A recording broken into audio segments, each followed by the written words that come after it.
La semaine du 21 mars au 28 mars a été marquée par la semaine mondiale de la gestion ou l'éducation financière qui a invité justement les parents à mieux sensibiliser leurs enfants sur la gestion d'un budget.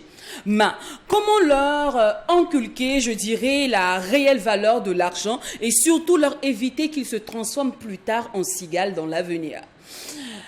Éclairage de l'antenne, lèvres de coach Clarence Noah Messi dans l'instant grain. Et comme l'on sait bien, sans une éducation, sans une bonne maîtrise, la puissance et les finances s'envolent. Ça, nous allons retrouver Monsieur Sawadogo et Miss Priscille pour nous parler des biens et services de l'école EEA. Entendez par là École des entrepreneurs d'Afrique. Le MAC12, c'est la seule émission qui vous ressemble et rassemble à travers son contenu. Bonjour.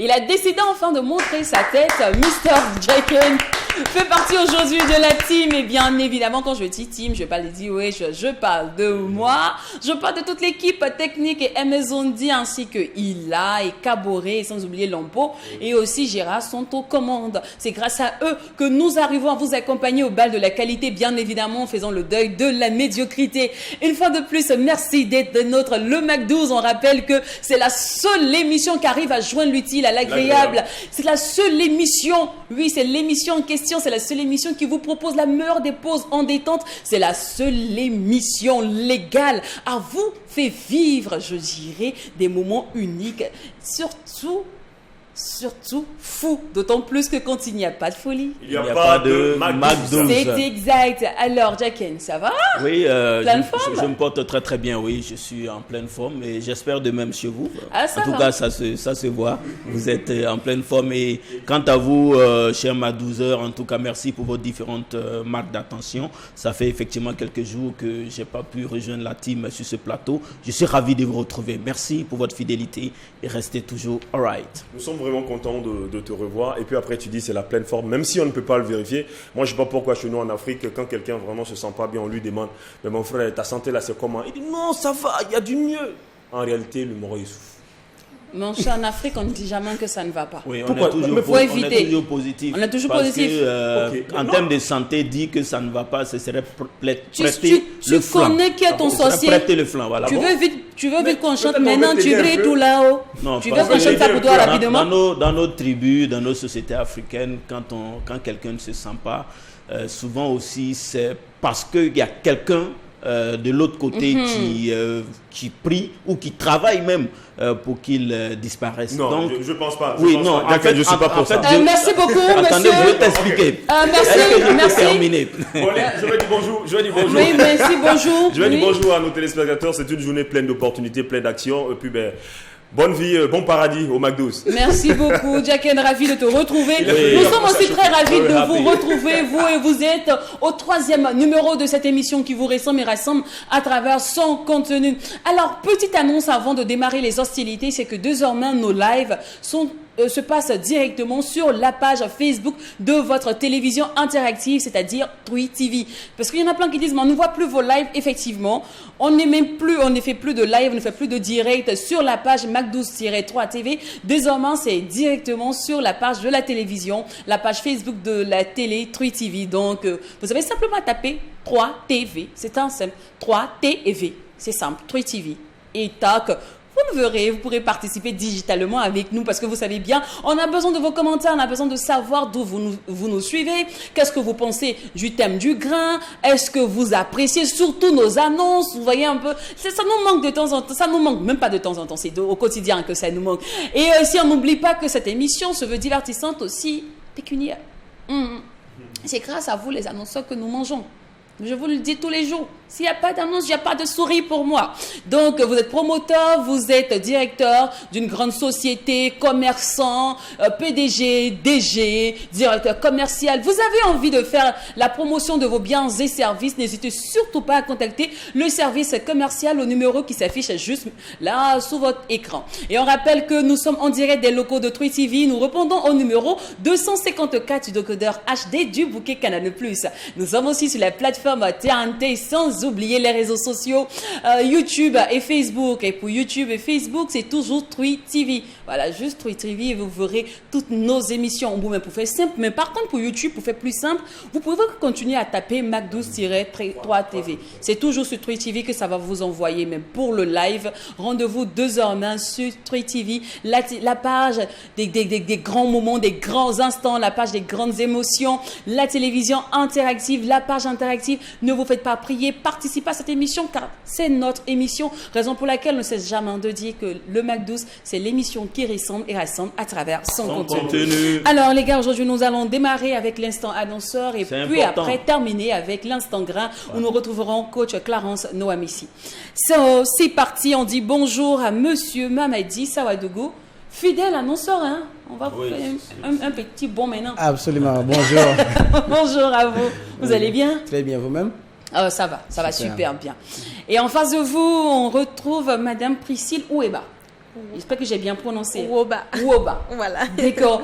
Bienvenue sur notre plateau. Merci. Vous allez bien? Oui, je vais bien. Super. À ce qu'il paraît, on est collègues. Hein? C'est ça? Ok. Elle a un pied dans la communication. D'accord. En tout cas, merci d'avoir choisi le Mac12 DG. Ça va bien? Tout va bien. Et les affaires?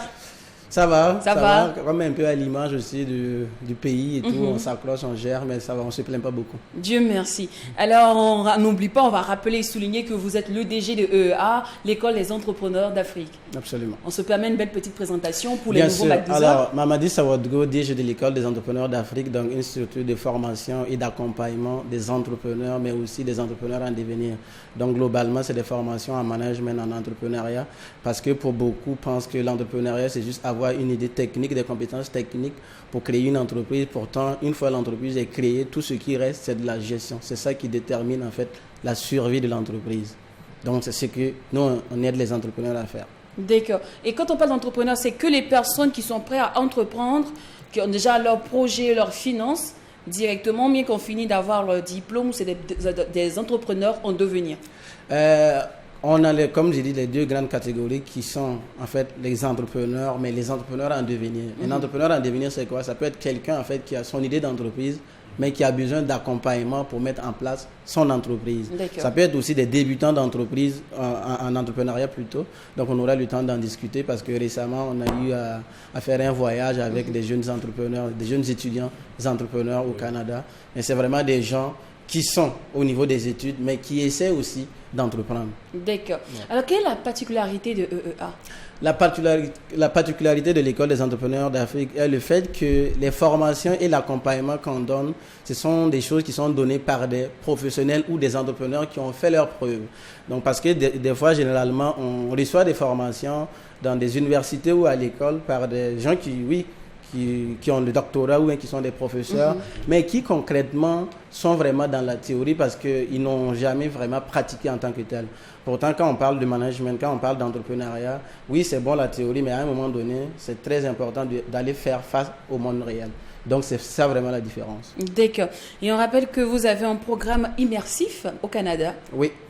Alors, le programme immersif, en fait, ça vise les entrepreneurs bien établis, des gestionnaires d'entreprise, mais aussi des cadres professionnels. Donc, il s'agit vraiment d'une simulation de stratégie d'entreprise et ça va se passer à Montréal parce qu'on a un partenariat avec HEC Montréal qui est la plus ancienne école de commerce et d'administration au Canada. Donc, ça va être vraiment un séjour de formation, de visite d'entreprise, d'activités de réseautage, aussi vraiment de s'inspirer de ce qui se passe au Canada, bien sûr pour venir en fait adapter les choses et rendre davantage nos organisations plus performantes. Jean, qu'est-ce qui a inspiré concrètement ce programme immersif-là? Qu'est-ce qui a inspiré ça? Déjà, on a eu à faire un premier événement, donc c'est-à-dire une première édition comme ça, mais c'était vraiment pour des étudiants entrepreneurs. Donc, ils ont vraiment adoré. Donc, on pourrait avoir un témoignage ici. Donc, ils ont vraiment adoré. Et puis, on a trouvé vraiment la nécessité, en fait, d'aller voir aussi ailleurs. Qu'est-ce qui se passe ailleurs dans le monde des affaires? On a toujours besoin de s'inspirer aussi et d'aller vraiment chercher qu'est-ce qu'on peut aller avoir comme connaissance, mais aussi comme culture entrepreneuriale pour tout ça, en fait, pour nous permettre, en fait, d'améliorer ce qu'on fait. Mais bien sûr, il faut les adapter. On ne s'attend pas à ce que quelqu'un parte au Canada et puis aller acquérir des choses et puis vouloir que ça fonctionne textuellement comme au Canada. Ça ne marchera pas. Donc, c'est pour ça que beaucoup, des fois, s'étonnent parce que on copie et puis on colle mal. Donc, c'est-à-dire, il faut adapter les choses. Comme ce que je suis venu faire. Oui, j'étais au Canada auparavant. Mais tout ce que je fais quand même, j'essaie de les adapter au contexte local. Et ça, c'est très important. D'accord. Alors, cependant, je dirais, on va parler des inscriptions. Le coût de l'inscription. Ici, en fait, on parle de 3 500 000. Donc, qui inclut les frais de formation, en fait, le séminaire, comment dirais-je, les assurances et aussi 10 nuitées, en fait, parce que c'est un séjour de 10 jours. OK? Mais on ajoute aussi 775 000, en fait, pour les billets d'avion, donc ce qui nous amène, en fait, à 4 275 000. En gros, tout inclus. Donc, billets d'avion, frais de formation, l'hôtel, le déplacement aussi au Canada, c'est-à-dire Montréal, Toronto, parce qu'on ne va pas rester seulement à Montréal. On va aller aussi dans la plus grande ville du Canada qui est Toronto. Et il y a vraiment beaucoup d'opportunités à explorer et puis de connaissances à acquérir. D'accord. Alors, quelles sont les modalités de paiement? Les modalités, en fait, à l'inscription, on permet de payer 275 000. Ça, c'est vraiment pour garantir, pour réserver sa place. Mais le reste, on peut être payé à tempérament en 2 tranches maximum. OK. Et l'inscription, en fait, prend fin à la fin de ce mois d'avril. Donc, bien sûr, hâtez-vous parce que les nombres de places sont vraiment très limitées et qu'on s'entend que beaucoup de gens veulent aller expérimenter des choses. Aussi, bien sûr, profiter, faire du tourisme parce que ça va se passer pendant les vacances. Donc, c'est du 13 août, en fait, au 24 août. Donc, c'est le cas vraiment de profiter, faire une pierre, pas 2 coups, mais plusieurs coups. Et quelles sont les pièces à fournir?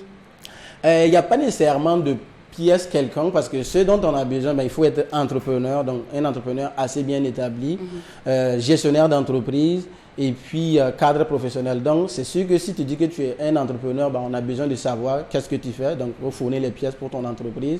Si tu es gestionnaire dans une organisation, c'est-à-dire que tu es employé aussi, mais tu diriges, tu vas fournir bien sûr le papier qui fournit que c'est ça que tu fais. Et si tu es professionnel aussi, c'est pareil. On va demander quand même ces documents qui prouvent vraiment, en fait, ce que vous dites. D'accord. Alors, c'est juste une immersion dans le monde du travail au Canada ou bien il y a des véritables B2B, des opportunités pour vos entrepreneurs de travailler en même temps dans les entreprises que vous visitez au Canada? Oui, c'est pas dans le monde du travail, mais c'est dans le monde des affaires. Des affaires, voilà, donc c'est pas le monde du travail du tout. L'objectif de ce déplacement, c'est pas pour que quelqu'un aille trouver un emploi là-bas pour travailler, c'est pas du tout le cas. Voilà, c'est très clair. Donc l'objectif, c'est surtout des gens qui sont entrepreneurs, qui veulent aussi s'ouvrir, donc c'est-à-dire ils pourront réseauter et puis trouver des opportunités de collaboration ultérieurement. Mais ceux aussi qui sont des professionnels, c'est vraiment d'apprendre davantage pour mieux améliorer la performance de leurs organisations. Mais bien sûr, par la suite, chaque personne qui va participer à cet événement, en tout cas pour moi, devrait quand même essayer d'établir ses objectifs à travers ce séjour-là. Donc bien sûr, les réseautages, acquérir les connaissances des potentiels partenaires et tout ça aussi, ça dépend vraiment de vous et puis de votre implication. Alors concrètement, quelles peuvent être les opportunités que peut bénéficier un entrepreneur burkinabé à travers donc ce voyage-là, concrètement? Concrètement, c'est de ça que je parlais parce que moi, je vais les mettre en contact avec des entrepreneurs là-bas. Donc, il y aura des activités de réseautage, mais aussi des visites d'entreprise. Okay. Donc, dépendamment du profil, en fait, d'entrepreneurs qu'on voit, par exemple, si... je ne sais pas moi, j'ai le DG de Tweet TV qui vient, donc on pourrait les amener vraiment à visiter, entrer en contact avec, par exemple, une chaîne de télévision au Canada. Et c'est ça d'ailleurs qu'on a fait même quand on a amené les jeunes entrepreneurs, on est allé visiter une chaîne de télévision au Canada. Ah, okay. Donc, et ça s'adapte vraiment au profil d'entrepreneur que nous aurons en fait. Ok, c'est-à-dire que si vous croisez par exemple des communicateurs ou encore des agriculteurs, Voilà, c'est... Vous allez les mettre en contact avec des communicateurs canadiens. Absolument. Des agriculteurs d'ailleurs, on est allé visiter aussi des fermes quand on a amené les jeunes entrepreneurs, parce que pour moi, ça aussi c'est important, parce qu'on sait que c'est des besoins en fait que nous, notre pays, en fait, exprime.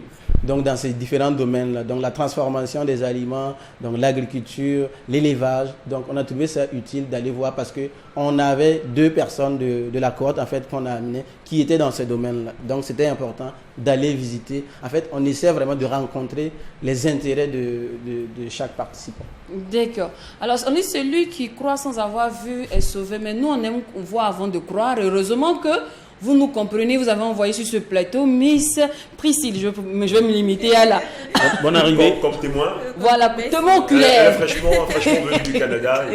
Ça va au Canada? Ça s'est bien passé? Oui, tout s'est bien passé. Ça a été. Super. Alors... honnêtement, ne regardez pas. Normalement, on devait le... Tu vois, parce que là, je sais qu'il va te faire les signes, là, on ne sait jamais. Vous êtes flouté à l'écran pour qu'on puisse s'entretenir avec vous. Alors, honnêtement, est-ce que vous confirmez tous les dits de M. Sawadougou? Je confirme. Parce qu'on a quitté ici le 26 février. On est arrivé au Canada le 27, si je ne me trompe pas. On a été d'abord à Montréal. Ensuite, on est parti à Toronto, on est parti à Joliette, on est parti à Beauce. Ah, d'accord. C'était vraiment balèze. À Beauce, on a suivi une formation de 4 jours. 4 jours, une formation intensive en entrepreneuriat. Et cette formation était vraiment particulière, en ce sens que ce n'est pas ce qu'on a l'habitude de voir ici. Ils utilisaient vraiment du concret pour amener les participants. Vous-même, vous travaillez, on vous donne un sujet ou une thématique, vous-même, vous réfléchissez. Et vous trouvez les résultats ou vous tirez vous-même les leçons. Des leçons. Et en dehors de ça, on a visité des fermes, comme il a dit. On a été également à TFO Média. C'est une chaîne de télévision vraiment balèze qu'on a visité. Puisque moi, je suis dans 2 domaines, la communication et l'élevage. Je fais la pisciculture. D'accord. Alors, qu'est-ce qui vous a motivé à participer à ce programme? J'avoue que ce qui m'a motivée premièrement, c'est quand j'ai vu l'intitulé lors du post sur leur page, j'ai vu on a écrit séjour entrepreneurial au Canada. J'ai dit waouh, j'ai envie de participer. Parce que j'ai participé déjà à des activités ici au Burkina en entrepreneuriat qui m'ont formée. Mais je me suis dit que là, je peux avoir quelque chose de plus que ce que j'ai appris ici au Burkina. Voilà. Et honnêtement, qu'est-ce que vous avez appris, à part les visites, les formations? Qu'est-ce que ça concrètement, qu'est-ce que ça pourra vous apporter sur votre professionnel? Voilà, sur vos activités ici. Sur mes activités, c'est surtout le côté organisationnel, le management. Parce que, comme je l'ai dit à Beauce, on a un peu parlé de l'esprit d'entreprise, le management, surtout l'esprit de coût que doit avoir un entrepreneur pour pouvoir gérer son entreprise. C'est surtout ce qui m'a marqué lors de mon séjour là-bas. Et on a également parlé un peu de la persévérance. J'ai vu un peu comment... En fait, j'étais un peu surpris de voir un entrepreneur canadien. Il n'avait pas mon âge. Il y a d'autres qui avaient 18, d'autres 19, d'autres 20 ans, entrepreneurs déjà, je vous dis. Moi, j'étais un peu surpris, parce qu'ici, on n'a pas cette culture-là. Non, même ici, il y a des entrepreneurs de 15 ans. Oui, il y en a, mais... oui ou non? Il y en a, oui, j'avoue qu'il y en a. Peut-être il est déjà assez richissime, tu veux dire. C'est ce que je veux dire. D'accord. Très posé, et il sait déjà comment guider son entreprise vers le succès. Alors, vu que le terrain n'est pas le même, les réalités ne sont pas les mêmes, est-ce que, honnêtement, ça sert? C'est-à-dire que de partir se former en Europe, parce qu'il y a des personnes qui partent se former des années, qui reviennent et qui sont obligées de reprendre tout à zéro parce que les réalités ne reflètent pas le même résultat ici. Ça, c'est une réalité. Parce que le but du voyage, c'était de nous amener à voir un peu plus loin, avoir une vision, je vais dire comment, à long terme. Quand on est arrivé, comme je l'ai dit, on a visité des entreprises. Il s'agissait pour nous de voir, ils ont pu faire ici. Selon le contexte du Burkina, qu'est-ce que moi je peux faire dans le domaine de l'élevage? Ok. C'était surtout ça. Et c'est bien. Alors je crois que comme vous, il y a une autre personne encore, parce que la vidéo elle est prête, je ne sais pas trop. Je pense que c'est un témoignage. C'est un autre témoignage. D'accord, on va suivre rapidement et revenir.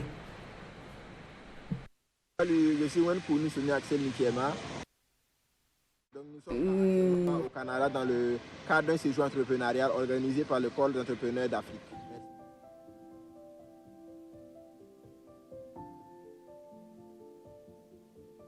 Ce projet. D'accord. Alors, lieu, contact, situation géographique de vos sièges, je veux toutes les infos. Bien sûr.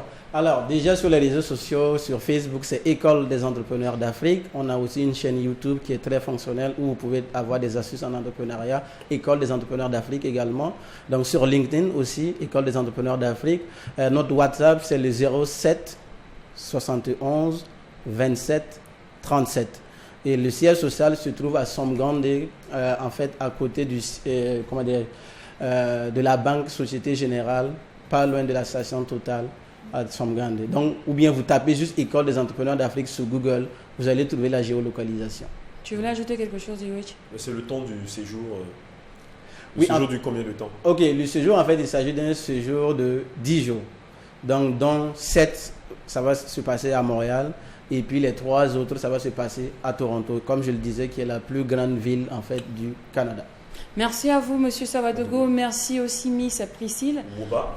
On se retrouvera très bientôt, peut-être bien pour un autre témoignage avec d'autres étudiants, pourquoi Absolument. pas, monsieur? Absolument. Cette fois-ci, ça sera avec, bien sûr, des témoignages issus de ce séjour qu'on est en train de préparer, donc des grands entrepreneurs bien établis. Alors, n'oublie pas que les inscriptions prennent fin à la fin de ce mois. Exactement. D'accord, merci beaucoup.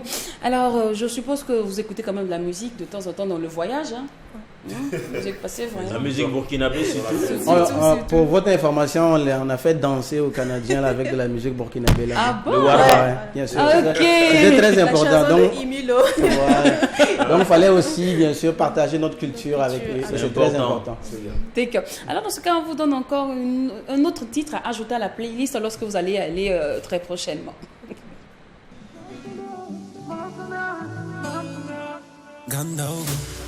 Balwin kabada yamsal papara para pa mami gundum dar papara para pa sumbudam nakibe papara para pa fora tu para ta mam na imam sandata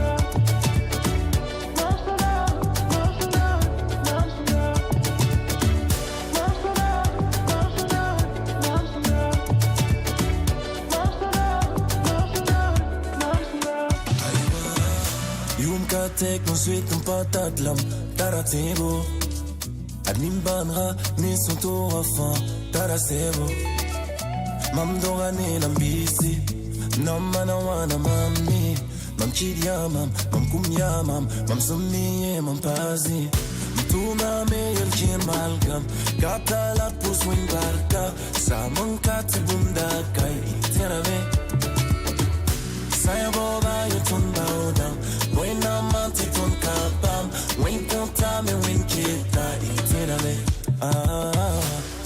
al when kabada yamsal papara para pa mami gundum dar papara para pa sumbudam nakibe papara para pa fora tu para ta mam na imam sandata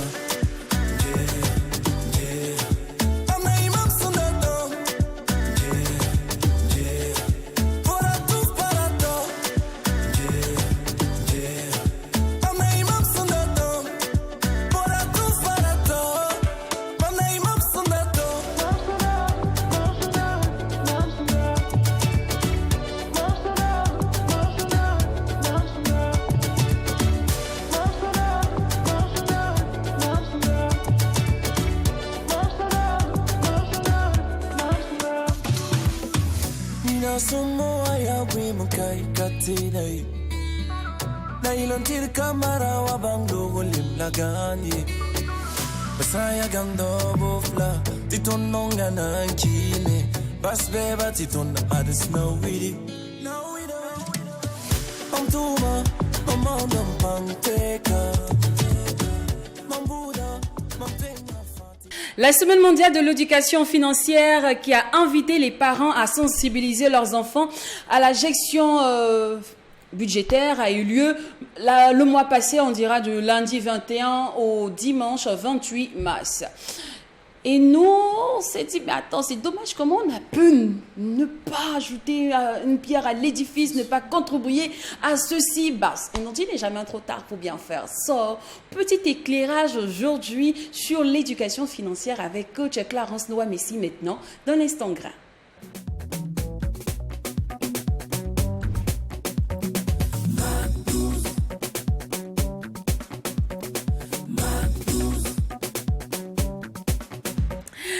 Comment inculquer la réelle valeur d'argent et éviter que nos futurs enfants se transforment en cigales, ou même nos enfants, parce que pour moi, futur pour moi et leurs enfants pour les gens du plateau. Bonjour coach. Bonjour Lynn. Vous allez bien? Je vais très bien, toi? Ça va bien, je vais super bien. Bonne arrivée madame. Bonjour les garçons. Coach, bienvenue. Bonjour. Jack, ça va mieux? Oh, ça va très bien. Ok, gloire à Dieu. Il dit même quand ça va pas, si on dit que ça va pas, qu'il y a les gens qui te guettent. C'est clair. Ils veulent finir. Alors coach, aujourd'hui on parle de l'éducation financière. Cependant, en quoi est-ce que ça consiste concrètement? Alors, l'éducation, en gros, c'est de faire savoir, ou bien de passer un message à un enfant par rapport à son avenir. Donc, l'éducation financière vient parler de l'aspect pécunier, tout ce qui concerne l'argent, tout ce qui concerne l'épargne, tout ce qui concerne la prévision de demain face à sa vie financière. Voilà. Alors, comment expliquer que le sujet de l'argent dans nos familles est assez tabou? Ça dépend aussi de l'éducation que nos parents ont reçue. Comme je l'ai toujours dit sur ce plateau, c'est des parents qui ont été des parents Hitler, qui n'ont pas pu démocratiser la parole à la maison. Et malheureusement, c'est ces parents-là qui nous ont fait, nous aussi. Mais comme on est en train d'entrevoir la lumière, mais nous, on va en parler avec nos enfants, leur apprendre comment est-ce qu'on doit épargner, comment est-ce qu'on doit gérer ce qu'on perçoit et comment le percevoir d'ailleurs. Parce qu'il y a la manière de le percevoir et il y a la manière de le gérer. D'accord. Voilà. Avant d'arriver là, moi, je veux savoir déjà pourquoi c'est si réellement important de sensibiliser nos enfants à ce sujet. C'est très important parce qu'on n'est pas parent à vie et on n'est pas enfant à vie. D'accord? Un enfant grandit, c'est l'enfant qui devient l'homme de demain. Et si on ne l'a pas bâti dès l'enfance, il deviendra l'homme de demain, mais ce sera la cigale. Comme le conte de fées qu'on nous a raconté au primaire, c'est la cigale et la fourmi, c'est ça? Voilà. Alors, est-ce vrai que gérer son budget dès le plus jeune âge garantit, je dirais, un équilibre de vie à long terme? Ah oui, parce que quand on l'a inculqué dès l'enfance, on sait qu'il y a un montant à ne pas dépasser. On a une petite, on appelle ça économie, quand nous on était enfants, on appelle ça mon économie. Mais en vrai terme, c'est l'épargne. On sait que tout peut arriver à tout moment. Et c'est pas sûr que la personne en face puisse t'aider. Donc ce que toi-même tu as mis de côté, tu peux l'utiliser pour régler un problème temps ou un problème temps. Et l'être humain ne doit pas s'asseoir comme ça et ne pas avoir quelque chose à côté en cas de cas. C'est très important. C'est très important. Est-ce que cela a un lien avec l'avarice? Parce qu'aujourd'hui, quand on regarde les hommes, ils sont vraiment durs. C'est quand même dommage. C'est quand même dommage qu'on pense à un certain moment que celui-là qui ne donne pas, il est avare. Ouais. Non, il est juste en train d'économiser. Ouais, celui qui économise. C'est ça. Il y a nuance. Celui qui économise. Okay. C'est quand même dommage. Si on te demande, tu n'as pas donné, on dit non, il est avare. Est-ce que les hommes réellement, est-ce que l'éducation financière trop accentuée, c'est pas ce qui crée aujourd'hui l'avarice, parce que on voit qu'il y a des hommes, il y a deux types de personnes. Il y a des hommes qui ont de l'argent mais qui ne donnent pas. D'accord. Et il y a des hommes qui en donnent. Moi je dis tous les jours aux gens, mon gars me donne l'argent est mieux que mon gars a l'argent. C'est ça. C'est ça. Non, c'est ça. Après si tu ne donnes pas, est-ce qu'il a l'argent? Je suis d'accord. Alors, il y a des gars qui ne donnent pas. S'il ne donne pas, est-ce qu'il a l'argent? Non, il a l'argent, mais il s'achète les grosses voitures, tout, mais il ne te donne pas. Ah, d'accord. Toi, tu ne ressens pas quelqu'un qui doit bouffer son argent. Donc, est-ce que c'est pas parce que... Ça fait partie de l'éducation financière. En fait, il est en train de t'éduquer financièrement. Chacun. Il faut qu'il soit là, en fait. Il y a nuance. Il y a différence entre être économe et être radin. Parce qu'il y a des gens qui sont très radins. Ils sont radins avec eux-mêmes. Alors, être économe, c'est quoi? Au jour d'aujourd'hui, tu as à manger à la maison. Il y a tout à la maison, tu dois préparer. Mais tu préfères aller commander pizza quelque part pour venir manger parce que voilà, tu as envie. Non, ça ce n'est pas être économe parce que tu as tout déjà à la maison. Maintenant, être radin, c'est que tu en as, tu peux le dépenser pour toi et pour aider l'autre, mais tu ne veux pas. Tu gardes, c'est dans tes mains. Personne ne doit toucher. Ça, c'est être radin. Voilà. Être économe est très différent d'être radin. Maintenant, les hommes qui ne donnent pas l'argent, bon, c'est aussi une éducation. Ils pensent que son argent, c'est son argent. Si elle veut l'argent, elle a qu'à aller travailler pour avoir son argent. Mais ce n'est pas la bonne manière, parce que quand on est dans la vie de quelqu'un, il faut quand même apporter une valeur ajoutée à cette dernière. Tu ne peux pas être avec moi, puis j'ai des besoins, et tu ne peux pas pouvoir... Enfin, tu en as, mais tu n'arrives pas à pouvoir mes besoins, c'est être radin. Voilà. Mais c'est comme ces hommes qui disent qu'ils veulent des femmes indépendantes, des femmes qui travaillent, des femmes battantes. Non, on est femmes battantes, on est femmes battantes, on est femmes indépendantes, on a notre argent nous-mêmes, mais il y a un petit plaisir derrière quand c'est ton gars qui te dit, ok, je sais que tu en as, mais tiens quand même 50 000 francs, tu vas mettre sur toi. Tu te sens de manière légère, façon, on dirait popcorn dans ma mythe. Je suis d'accord. Mais les hommes d'aujourd'hui, ils veulent que les femmes battantes pour ne pas dépenser. Est-ce qu'on peut chauffer le coin? Je t'écoute, vas-y. Oui, mais laisse-nous la parole, puisqu'il y a quand même des choses sur lesquelles on veut rebondir. Alors, je suis d'accord qu'un homme, moi, je suis toujours pour ce fait-là. L'homme même, normalement, c'est lui qui doit prendre soin de sa femme et de sa famille. Un bon féodal, voilà, ça c'est bon, un bon féodal en griffe. Mais les femmes ne peuvent pas vouloir une chose avec son contraire. Plus, tu veux dire, bon, ok, laisse-moi, je veux vraiment m'épanouir comme je veux et tout ça. En même temps, tu veux encore que je sois là à être à tous tes soins financièrement. Ce qu'elle a dit, je suis d'accord. Un petit cadeau en passant. Mais tu ne peux pas dire que toi, tu travailles, tu as ton argent, tu es en train d'économiser, on ne sait pas où ton argent rentre. Voilà. Mais tous les jours, tu es là, tu veux encore fonctionner dans mon argent. Moi, je peux te... Ah, ben, tu vois le problème. Parce que si tu travailles, il faut aussi soutenir financièrement l'argent de la femme appartient à ses enfants. Ah, d'accord. Donc, l'homme, il n'a pas à profiter de son argent. Tu as qu'elle est en train encore de déplacer notre débat. Non, c'est bon. On est sur les enfants. C'était pour ça. Voilà. On va revenir à nos très chers enfants. D'accord. Alors, coach, à partir de quel âge faut-il éduquer financièrement nos enfants? Alors, il n'y a pas d'âge. Hein. À partir de 5 ans, à la petite enfance, déjà, il faut apprendre à économiser un enfant. Quand tu lui donnes, un tonton vient à la maison, par exemple, et l'enfant est là, le tonton en partant, le tonton lui a remis 1000 francs. Tiens, tu vas faire ton petit déjeuner avec à l'école demain. Il y a des enfants ils sont là, ils sont bien placés avec maman, donne-moi les 1000 francs là. Dès que le tonton a quitté là, il est à la boutique. Il a payé popcorn, il a payé toffee, il a payé bonbons, il a payé biscuits et chewing-gum. Et tout ça, là, il a payé ça en même temps avec les 1000 francs. Et les mamans se permettent quand même de leur donner, puis ils vont bouger les 1000 francs là sur champ. C'est pas possible. Ma maman, en tout cas, en son temps, avait une petite caisse. Nous, on appelle ça banque qui vit. Alors, on appelle ça caisse ici. On appelle ça l'argent du demain. Est-ce que tu as causé l'argent de ton lendemain? Parce qu'on se dit, le lendemain, là, moi, j'ai pris une grosse voiture. Mais si tu n'as pas l'argent, tu as pris la voiture, là, comment? Okay. Donc, on nous a appris déjà à épargner pour payer la grosse voiture. On nous a appris déjà à ne pas tout manger. On appelle ça l'argent du lendemain. Et c'est comme ça, déjà, à un âge bien déterminé, on a commencé à réclamer l'argent dans ton maman. L'argent du demain, là, c'est beaucoup chez toi maintenant. La dernière fois, c'était 1000 francs, tonton X m'a donné. La dernière fois, c'était 5000 francs que tante X m'a donné. L'an de lendemain, là, il faut donner hier, compter pour voir c'est combien qui reste. Et si la maman te donne l'argent du lendemain, tu as compté, tu as vu comment dirais-je, le pactole que tu as, ça t'encourage à plus épargner. C'est pas l'an de lendemain, et puis demain, tu demandes, et puis ça n'a pas de sens. Ça n'existe pas. Mais après, nos mamans africaines, il faut reconnaître, elles ont un truc là. Quand tu leur donnes on vous donne notre argent, et puis tu dis, tu manges pas? Ce que j'ai fait pour toi dans ta vie là, tu peux me rembourser? C'est ça. Elle demande, tu manges pas, depuis tu manges là. Depuis tu te laves là, c'est elle l'argent de qui?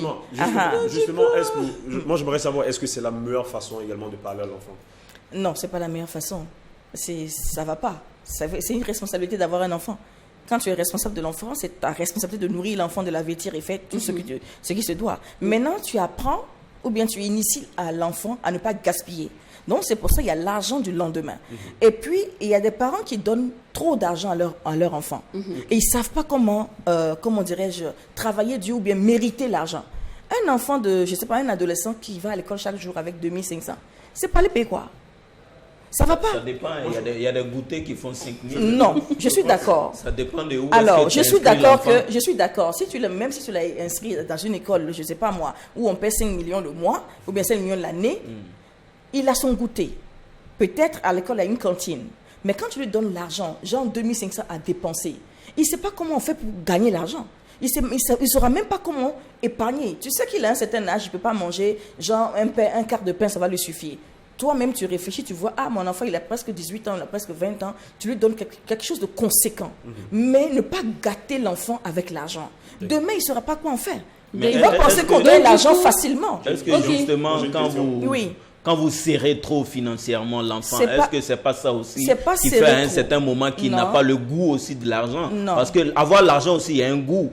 Pouvoir dépenser, oui, donc ça l'amène peut-être à travailler pour avoir de l'argent. Mais si finalement l'enfant il n'a jamais goûté à quoi que ce soit pour son propre plaisir, est-ce qu'il aura l'envie même de se battre? Je suis en train de dire que il y a des parents qui donnent un peu plus trop à l'enfant. D'accord. Il y a des enfants qui n'ont pas besoin forcément de tous ces artifices qu'on lui donne. Quand tu dis à ton enfant, tiens 15 francs, tu vas mettre sur toi, il te demande, maman, c'est pour faire que non, tiens, faut mettre sur toi. Bon, c'est bon, mais c'est pas arrivé.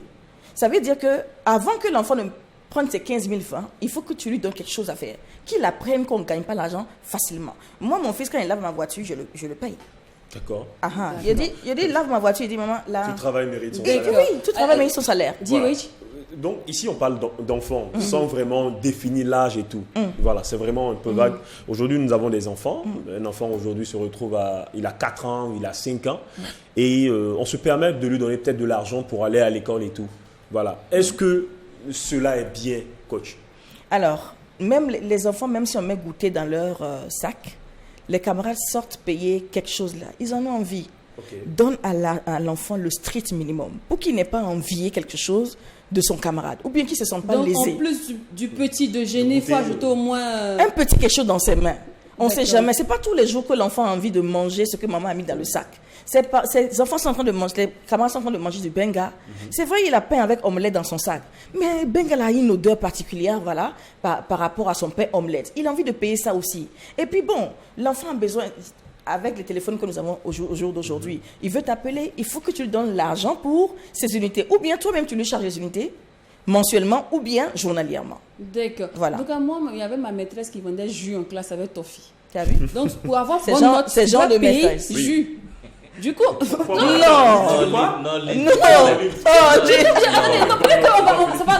ceux qui payent les toffees avec les bons.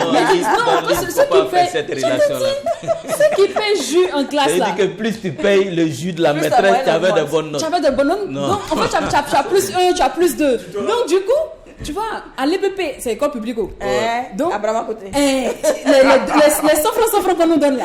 Et que tu manges ton pain. Moi, j'avais ma goutte, j'avais ma petite boîte, tout ça. Donc, mes 100 francs, c'était pour avoir mes plus 2 en classe.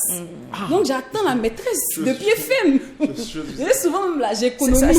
Ça peut être vrai, hein. Ça peut être vrai. Les écoles de... C'est pour rigoler, effectivement. Les meilleurs clients de la maîtresse, ce sont les meilleurs clients, oui, c'est vrai. C'est quelque chose qui existe, mais bon, en même temps, nous pensons que c'est quelque chose qui ne doit pas être fait en tout cas dans nos écoles. Je me rappelle encore du nom de ma maîtresse, celle là qui nous a pris à la maternelle, Madame Assafoura. Je me rappelle que quand tu étais un enfant très sage, je pense que j'avais 2 ans, un truc.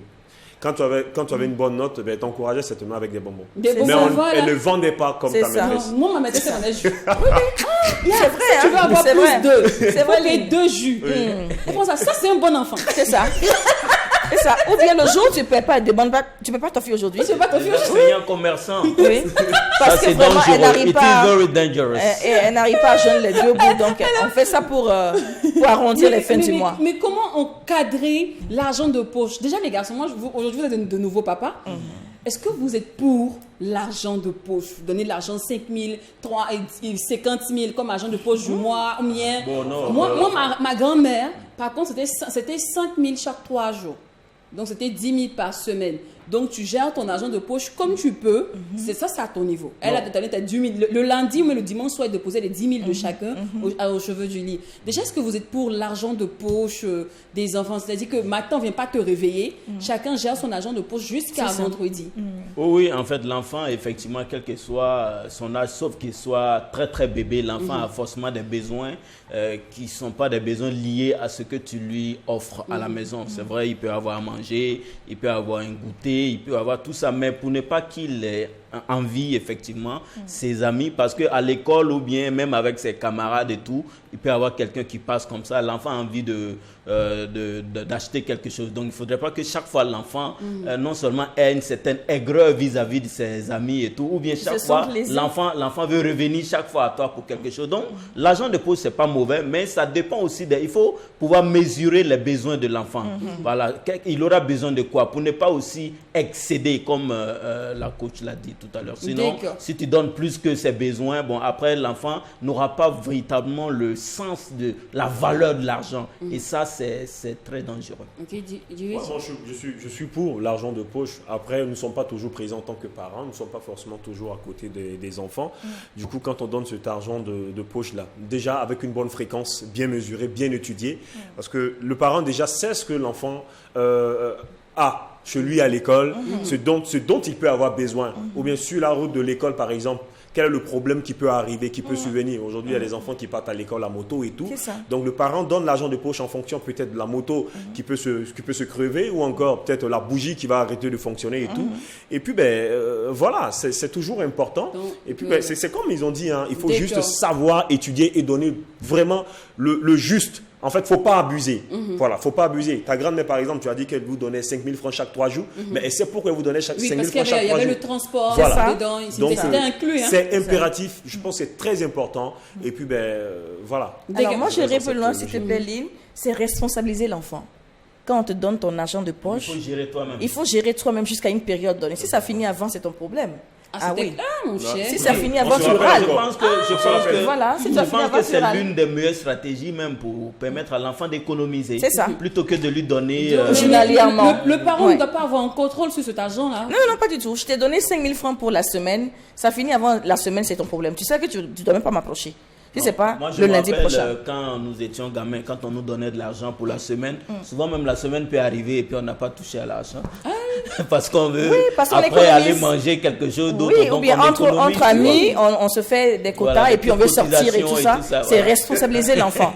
J'ai dit, tu attends. Voilà, par exemple. Chaque jour dans la classe, tu fais jeune. Ton argent en bas du lit. On attend vendredi soir. Il y a balle poussière. Si tu as dépensé tes 5 000, c'est pour ça que c'est sous. Non, parce que souvent c'est très difficile pour l'enfant d'aller voir son parent pour dire ouais, il y a une nuit culturelle et tout ça. Donne-moi 15 000 ou 20 000. C'est ça. Donc c'est dans l'argent de poche que souvent on économise pour pouvoir donc assurer ce besoin-là.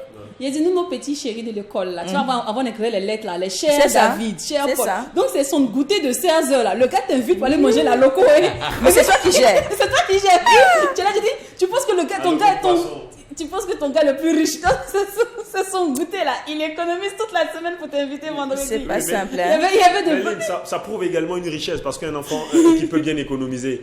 Il te qui peut bien économiser. Après, qu'est-ce qui nous rend riches? Ce sont les économies. C'est les économies. C'est ça. Alors, l'ouverture d'un compte bancaire ou l'argent d'une caisse, c'est toujours une solution pour mieux contrôler ou apprendre à l'enfant à gérer ses finances. Alors, ouvrir un compte pour l'enfant et le parent gère ou bien c'est l'enfant même qui gère? Bon, oui, je dirais le parent, c'est-à-dire qu'on dépose de l'argent. Dans le compte de l'enfant. Oui, dans le compte donc, de l'enfant. Ça veut dire que quand les tontons et les tantis viennent à l'argent qu'on vient nous donner là, on doit signifier à l'enfant que cet argent est rentré dans cette caisse. Et que moi, en tant que mère, chaque fin du mois, 2 000 francs ou 3 000 francs est prélevé de mon salaire pour ton compte. Et le carnet de compte, là, on montre ça à l'enfant.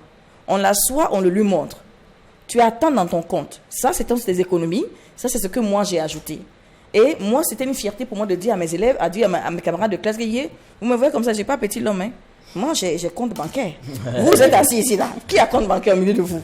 Voilà. Et puis, c'est une éducation. En grandissant très vite, j'avais une psychose. Je disais, si dans mon compte bancaire, il y a moins de 200 000, c'est que je suis tombée. Et donc, déjà en travaillant, on sait que il y a le compte épargne qu'on doit ouvrir obligatoirement, quel que soit le cas. Donc, mais tout ça, ça part de la maison. Ça part de la maison, ça part des parents. Comment est-ce qu'on t'a éduqué pour te dire qu'il y a l'argent du lendemain? Voilà.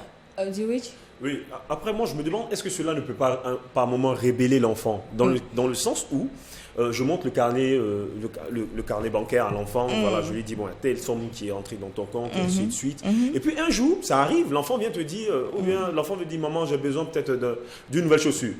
Voilà. Et puis tu dis, non, clairement, mais il n'y a pas l'argent. Effectivement, il n'y a pas l'argent. Mais tu montres le carnet bancaire à l'enfant, l'enfant te dit, mais maman, j'ai l'argent dans mon compte en banque. Alors, au départ, c'est bien clair. L'argent qui est dans ton compte, là, c'est pour ton université. Tant que tu ne commences pas l'université, on ne touche pas à ce qu'on a un compte bloqué. Mais il y a de la transparence entre toi et moi, en tant que mère. Pour que tu ne penses pas que l'argent que les tontons, les tantes te donnent, ou bien l'épargne que je fais pour toi, je dilapide l'épargne.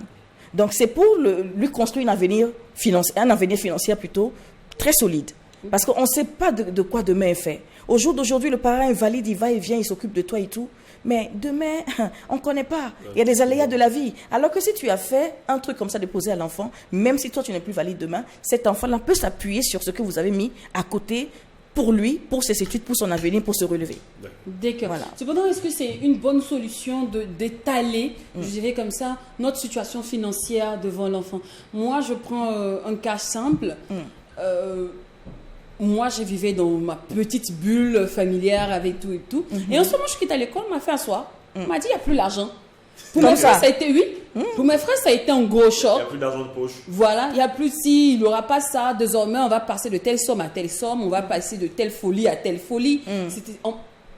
Mais pour mes frères, ça a été un peu un bouleversement.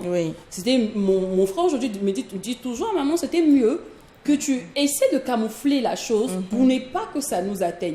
Et par contre, moi, ça m'a forgé, ça m'a permis de savoir maintenant qu'il faudrait marcher, faire attention parce qu'il y a des œufs à ne pas casser désormais. Mais par contre, les hommes, eux, n'ont pas compris. Du coup, on est resté jusqu'à aujourd'hui, c'est un débat entre nous. Non, maman n'a pas bien fait, mémé n'a pas bien fait, mémé a bien fait. Et bon, aujourd'hui, mais si coach est là, est-ce que c'est une bonne idée? Il y a plusieurs types d'enfants. Il faut connaître l'enfant avant de lui balancer certaines informations. Et nous, les enfants, les parents sont des dieux pour les enfants. C'est-à-dire, quand maman dit qu'elle n'a pas l'argent là, comment ça, elle n'a pas l'argent? Maman doit toujours avoir l'argent. Maman fait comment? Maman fait comment et puis elle dit qu'elle n'a pas l'argent. Et ma mère, elle avait un placard. Pour moi, dans son placard là, c'est rempli d'argent. C'est-à-dire, quand elle l'ouvre comme ça là, il faut qu'elle sorte billet de 10 000. Donc pour moi, c'est inadmissible qu'on dise que la maman n'a pas l'argent. Maintenant, il a fallu aussi la manière. Quand il y a une manière de donner et tout, peut-être qu'on avait montré beaucoup plus l'opulence à l'enfant. Même quand il y en a, il y a une manière de faire pour que l'enfant ne pense pas que dans la moi de sa mère, là, c'est confort. D'accord? Maintenant, le jour où tout bascule, il faut tenir compte de la psychologie de l'enfant avant de lui balancer des choses. Quand on te dit, toi l'enfant, bon, à partir d'aujourd'hui, il n'y a plus d'argent de poche. Le taux d'hier, là, c'est ce que vous allez manger pour aller à l'école. En temps, là, l'enfant apprenait jambon, pain, confiture et tout ce qui va avec, c'est chaud. Et même ça, il faut préparer l'enfant. Il faut aller crescendo, bien c'est décrescendo. Aujourd'hui, on fait pain avec beurre et puis saucisson, mais demain, vous allez boire la bouillie. Donc l'enfant commence à avoir un petit balancement et tout, avant qu'on ne coupe un du coup. Quand on coupe ça du coup, l'enfant est traumatisé. Et l'enfant commence maintenant à envier ses camarades de classe. Parce que vous l'avez mis déjà dans un état d'esprit. Et du jour au lendemain, ça balance comme c'est traumatisant. Soit l'enfant devient très rebelle, soit l'enfant apprend à se débrouiller, soit il se recroqueville sur lui-même. C'est clair. Ou il cherche à avoir le gain facile. Du coup, on voit plein d'enfants qui deviennent voleurs. Oui, qui deviennent voleurs. Ils sont habitués. C'est ça, qui deviennent voleurs. Qui deviennent voleurs parce que à la base, ils ont été habitués à un certain train de vie à la maison. On n'a pas pu doser. On dit c'est mon unique enfant. Attends, il y a le pourri ou je travaille pourquoi? Oui, c'est ton unique enfant. Mais s'il devient délinquant demain, ce n'est plus ton unique enfant. C'est chaud. C'est chaud. Moi, je dis jusqu'en terminale. Ah oui, mon fils et moi, on a déterminé les choses. Tu manges à la maison. C'est le goûter à l'école. C'est pas pour aller te faire voir à l'école. Même les chaussures qu'on porte, qu'il y a nouvelles chaussures, que balaslanga, que quoi. Je veux porter les mêmes choses que mes camarades de classe. Mon cher, tes camarades de classe sont tes camarades de classe. Voilà. Tu vis à l'allure ta mère vit. On ne vit pas au-dessus de ses moyens. Voilà. Il faut commencer à inculquer ça à l'enfant dès l'enfance. Ah non, je veux porter ci, je veux porter ça. Non, ça marche pas comme ça. D'accord. Voilà. Alors cependant, faut-il s'inquiéter lorsque notre ado commence à aspirer à un métier essentiellement pour des avantages pécuniaires? C'est-à-dire que l'enfant ne comprend pas qu'il n'y a pas que l'argent qui fait le bonheur. Lui te dit, moi je veux devenir par exemple animateur parce que je sens que... De toute façon, je vois Jacken habillé toujours en veste là, c'est qu'il y a l'argent là-bas. Il y a l'argent. Voilà. Est-ce qu'il faut s'inquiéter quand un enfant ne voit que le pécunier? Voilà. Voilà d'un métier. Il ne vient pas parce que il y a la passion, il y a le bonheur, il y a d'autres choses à avoir, à tirer d'un métier. D'accord. Comment même expliquer à un enfant même que l'argent ne fait pas le bonheur même? Alors, tout part de la maison. Quand on a des parents plus ou moins matérialistes, où tout tourne autour de l'argent. Je vous ai dit la dernière fois que les enfants ne s'éduquent pas, les enfants nous lisent. On est des livres ouverts pour les enfants. C'est nous, en fait. Quand on passe en revue, tout est griffé ou bien gravi autour de l'argent. L'enfant lit. Et puis, quand quelqu'un passe à la télé, on dit non, lui, il a l'argent, quoi. C'est mon gars même, quoi. Ta maman qui dit ça, ton papa qui dit ça. Tout de suite, dans la psychologie de l'enfant, pour devenir quelqu'un de bien, pour que papa et maman apprécient, il faut avoir l'argent. Donc, c'est pour ça qu'il va dire, ah, tonton Jack est à la télé, il porte veste, il a l'argent. Donc, je vais devenir journaliste. Alors que le journaliste d'abord, ou bien animateur, ou bien communicateur, c'est d'abord une passion. L'argent vient après. Quand on met l'argent devant, on se trouve à se décevoir, à ne pas avancer dans son métier. Aime d'abord ce que tu fais, l'argent viendra en bonus. Voilà, faire cultiver la passion du travail à l'enfant. Et tout part de la maison. Il ne faut pas montrer à l'enfant que c'est l'argent qui passe avant tout. Au jour d'aujourd'hui, on dit, les chanteurs chantent money un peu partout. Si c'est tout fan, oh, c'est money. Si c'est quoi, oh, c'est money. Les enfants écoutent, les enfants voient. Mais c'est un travail à faire à la maison. Surtout les mamans. D'accord. Ouais. Alors, ça va nous permettre aujourd'hui de reconnaître le droit d'aînesse. Oui. Parce qu'après, on se retrouve dans des familles où tellement maman a valorisé que l'argent. Oui, ou bien valoriser l'aîné. Voilà. C'est l'aîné qui vient donner l'argent tout le temps. C'est vraiment dommage, mais c'est ce qui c'est malheureusement ce que nous vivons actuellement. Tu parles de droit d'aînesse, mais aujourd'hui, dans la famille, quand tu n'as rien, tu n'as pas de parole. Tu n'as pas de parole. On dit, attends, ton petit frère va venir. Non, vous êtes en pleine réunion, on dit, ton petit frère n'est pas encore arrivé. On ne peut pas commencer la réunion. Donc, parce que c'est lui qui a l'argent. Oui, c'est clair. Du coup, quand tu valides le fait aussi de marchander les travaux ménagers, par exemple, l'enfant, comme je parlais tout à l'heure, l'enfant il lave la voiture. Ça fait pas partie note à l'école. C'est ça. Je t'offre si. C'est ça. Ça fait pas partie de son argent de poche. Ouais. Là, il est venu faire quelque chose d'extra. C'est un bonus. Tu as lavé la voiture, tu as 500. Au lieu que j'ai donné les 1000 francs dehors, là, tu as 500. Donc, tout le temps, ta voiture est propre. Voilà. Ainsi, bien dit. Merci à toi, coach Clarence. Merci, c'est moi. Prochain. Rendez-vous mercredi. Jacken, vous, c'est carrément demain. Vous aussi, chers téléspectateurs, rendez-vous et puis demain, même canal. En n'oubliant surtout pas que ce qui se passe au Mac 12. Et quand c'est bon, bonne éducation financière à tous et à toutes.